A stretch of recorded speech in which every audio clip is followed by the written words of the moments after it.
माननीय अध्यक्ष महोदय, वर्ष 2023-2024 की अनुदानों की अनुपूरक मांगों पर अपनी बात मैं रख रहा हूं।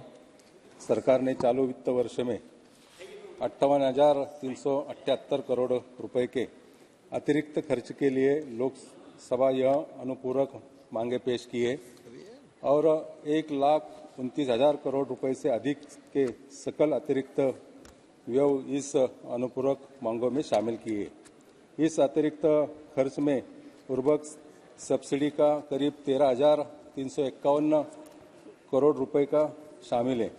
महोदय, हमारे देश की अर्थव्यवस्था विश्व की 5वीं सबसे बड़ी अर्थव्यवस्था है। क्षेत्रफल के दृष्टि से हमारा देश विश्व में 7वें स्थान पर है।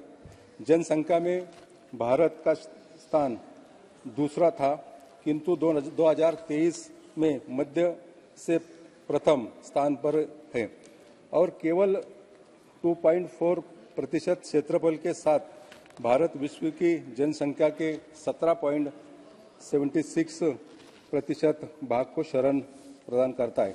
2017 में भारतीय अर्थव्यवस्था का मानक मूल्यों के आधार पर विश्व की 5वीं सबसे बड़ी अर्थव्यवस्था है। 2005 में यह 10वें स्थान पर थी। साल 2014 में मौजूदा साल 2023 तक का देश का आर्थिक सफर ऐसा रहा है जैसे रोलर कोस्टर राइड कह सकते हैं। कोविड के संकट काल से जुड़ती हुई वैश्विक अर्थव्यवस्था के बीच में भारत की अर्थव्यवस्था की हालत भी डगमगाई गई थी, जबकि आज कोविड के संकट काल से बाहर आकर भारतीय इकोनॉमी दुनिया की सबसे बड़ी तेजी से बढ़ती अर्थव्यवस्था बन चुकी है। ये वास्तव है हमारे लिए बड़ी उपलब्धिता है और यह माननीय प्रधानमंत्री के कुशल नेतृत्व के यह संभव हुआ है। महोदय, जब से 2024 में केंद्र में माननीय मोदी जी की सरकार आई है तो वैश्विक जीडीपी में भारत का हिस्सा 2.6% पर रहा था। आज इसे देखते ही बढ़कर 3.5% आ चुका है। आजादी के 75वें साल में आंकड़ा देश का हौसला बढ़ाने का काम कर रहा है। 2023 से लेकर अब तक देश से जीएसटी कलेक्शन भी बढ़ोतरी देखी जा रही है। महोदय, अभी देश में आर्थिक मोर्चे पर काफी शानदार मुकाम हासिल किया है और ग्लोबल चुनौती के में यह आर्थिक विकास थमा नहीं है। देश भर में लगातार विकास के कार्य को देश के हर गांव कस्बे को सड़कों और रेल मार्गों से जोड़ा जा रहा है। प्रतिदिन सड़कें बनाने का रिकॉर्ड भी बन रहा है। महोदय, रेलवे के इंफ्रास्ट्रक्चर प्रोजेक्ट को पूरा करने के अवसर देरी होती है, जिसके कारण लगातार इसमें वृद्धि होती है, जिसका बजटीय आवश्यकता के साथ ही साथ संचालन पर भारी नकारात्मक प्रभाव पड़ता है। मेरे चुनाव क्षेत्र में 2017 में रेल का तीसरा और चौथा ट्रैक को मंजूरी मिली थी, लेकिन गए 1600 करोड़ का बजट अभी 2,700 करोड़ तक पहुंचा है। महाराष्ट्र सरकार में बीच में महारेल की स्थापना की है, उसके द्वारा महाराष्ट्र सरकार ने सहमति दी है। मैं ये भी कहना चाहता हूँ, रेलवे बोर्ड ने अगर मंजूरी दी, महाराष्ट्र गवर्नमेंट और रेलवे विभाग द्वारा तीसरे और चौथे ट्रैक जो महत्वपूर्ण है पुणे और मुंबई से जोड़ने वाला वो पूर्ण हो सकता है। मैं इन अनुदानों के मांग के तरह ये भी मांग करता हूँ कि इस तीसरे और चौथे ट्रैक को जल्दी से जल्दी पूरा किया जाए। महोदय, देश के हर गांव को सड़क से जोड़ा जाए और देश के विश्व स्तरीय सड़क प्रदान हो, यह सपना माननीय प्रधानमंत्री जी का है और इस सपने को पूरा करने के लिए माननीय गडकरी जी इस सपने को पूरा कर रहे। आज प्रतिदिन 20 किलोमीटर से अधिक रिकॉर्ड सड़क निर्माण का कार्य माननीय गडकरी जी के नेतृत्व में हो रहा है। महोदय, 2023-24 में सड़क परिवहन और राज्य मार्ग मंत्रालय का कुल खर्च 2,70,435 करोड़ रुपए अनुमति है।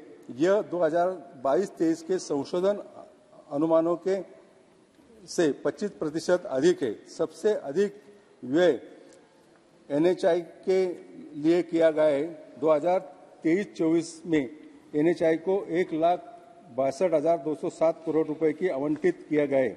2013 तक देश में 90% यात्री यातायात और 67% माल यातायात सड़क नेटवर्क से होती थी।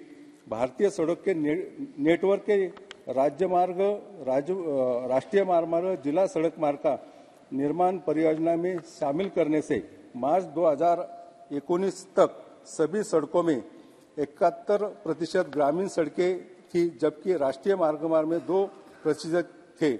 इसके अलावा जिला सड़क 10% और शहरी सड़क 9% थे। राष्ट्रीय मार्ग के ऐसी सड़कें शामिल है जो प्रमुख बंदरगाहों, पड़ोसी देशों, राज्यों और राजधानियों के व्यवहार में कौशल आधार पर जरूरी सड़कों में। मंत्रालय में 2023-24 में 13,000 किलोमीटर के निर्माण की परिकल्पना की है। वर्ष 2023-24 में अक्टूबर तक 4,474 किलोमीटर राष्ट्रीय राजमार्ग का निर्माण किया है, जबकि पिछले वित्त वर्ष में अक्टूबर तक आंकड़ा 4,060 किलोमीटर तक था।